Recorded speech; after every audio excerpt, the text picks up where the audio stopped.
Good morning, students. Hope you are safe and secure in your houses.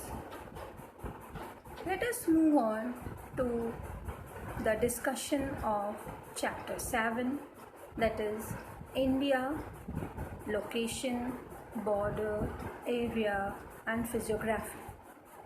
In my earlier discussion, that is in part 1 discussion, we had learned about what is the area of India, and we also saw that into how many divisions the physiography of India is divided. Let us move on to next discussion, that is the point number 1, that is mountain ranges of Himalayas. As you all know that Himalayas are the highest mountain range of India. Mount Godwin Austen, the peak of India, is 8,611 meters high. It lies in the Karakoram range. Mount Everest, that is, its height is 8,848 meters, is the highest peak in the world, which is located in the Himalayan range in Nepal. Next we come to Kanchenjunga, the peak which lies in the Himalayas, and it is at the height of 8,518 meters. And Nanda Devi is 7,817 meters, whereas Badrinath is 7,138 meters. They are the highest peaks located in the mountainous region of the Himalayas in India. We come to the second point, mountainous regions of Eastern Himalayas.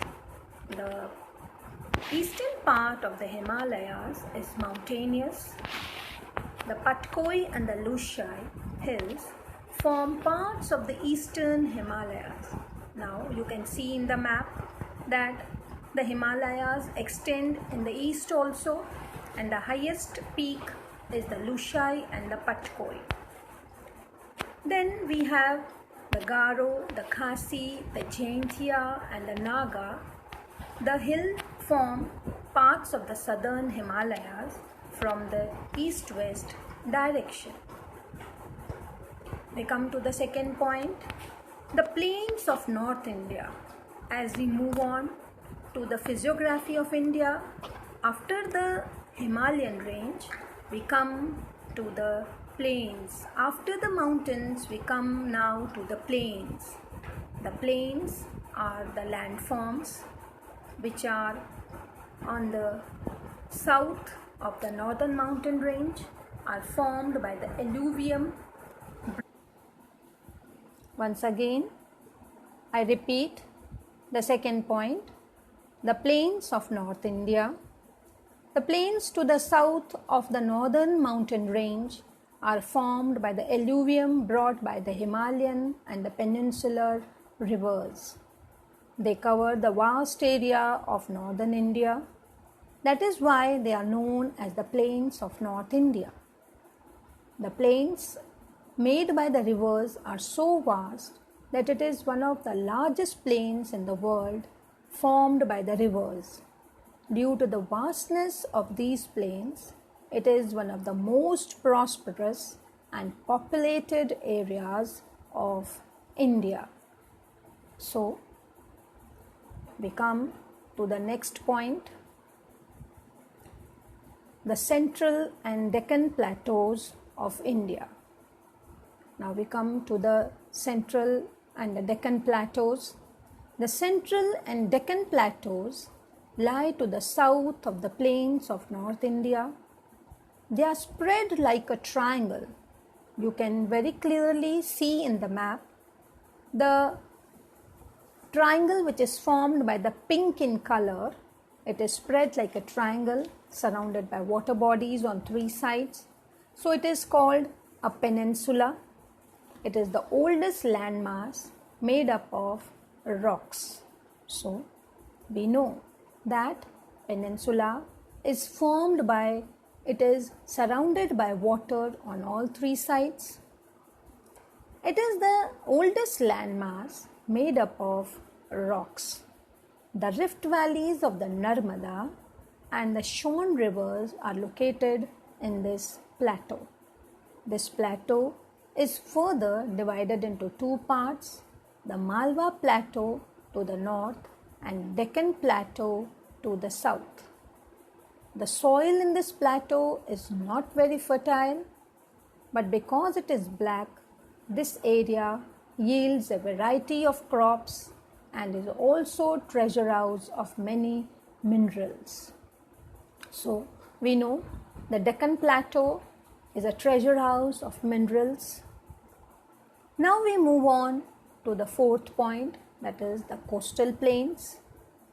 Towards India has a very long coastline. It is surrounded on all the three sides by sea. In the west we have the Arabian Sea. Towards the east we have the Bay of Bengal, and towards the south is the Indian Ocean.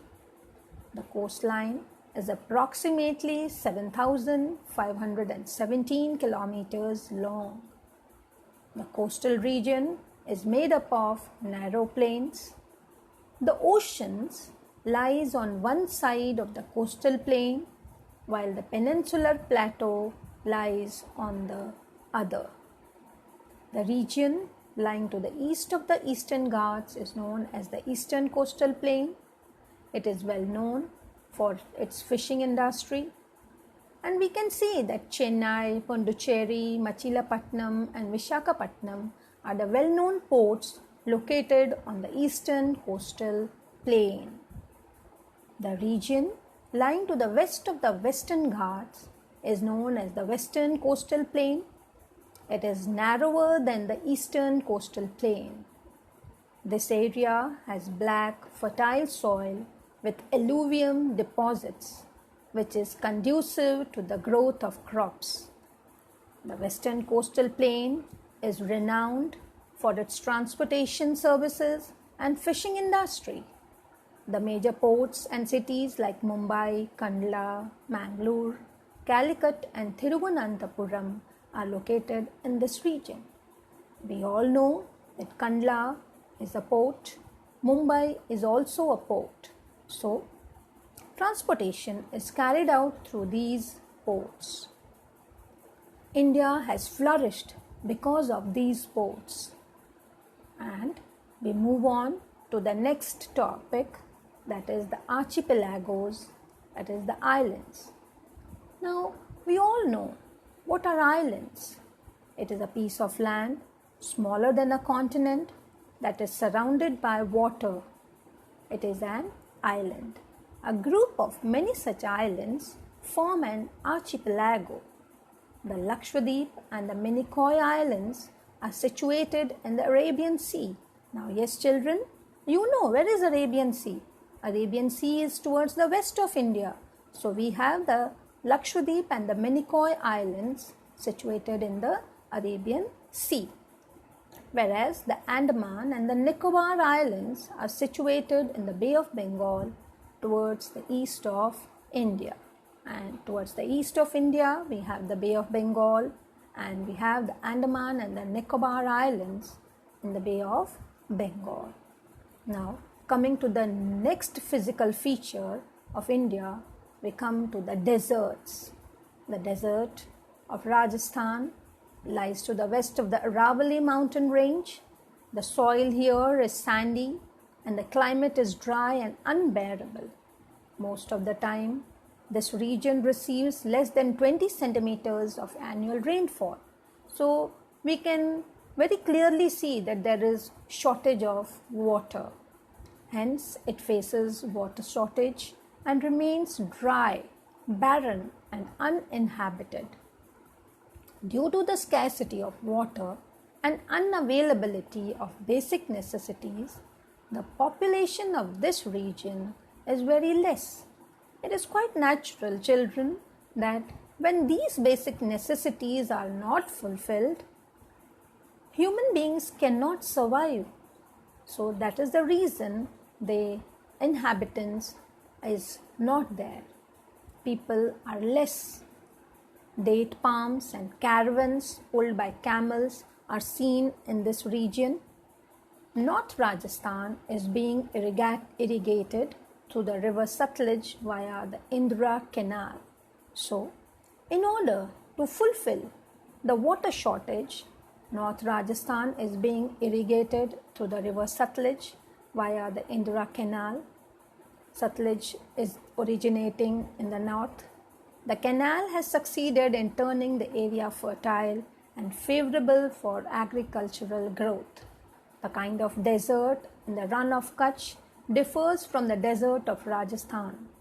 The Kutch desert is divided into two parts, big run and the small run. The soil of the run of Kutch is highly saline and appears as if the desert soil is covered with a white sheet. This is the only desert of the world. So we can say that the run of Kutch is only desert of its kind in the world. So Rajasthan desert and the run of Kutch are the deserts in India. So let me summarize, children, that we have learned up to now the physical features of India. That is, we have learned the first, the mountain ranges. The second, we learned about the plains. Then we have the plateaus, the mountains, the plains, the plateaus, the coastal areas, the islands and the deserts. So all these physical features comprise the physiography of India. So children, I hope that you have understood this discussion. Go through the textbook very carefully and then see the video and go through the textbook, and whatever doubts you have, I will be clearing in my live session. Till then, take care. Thank you.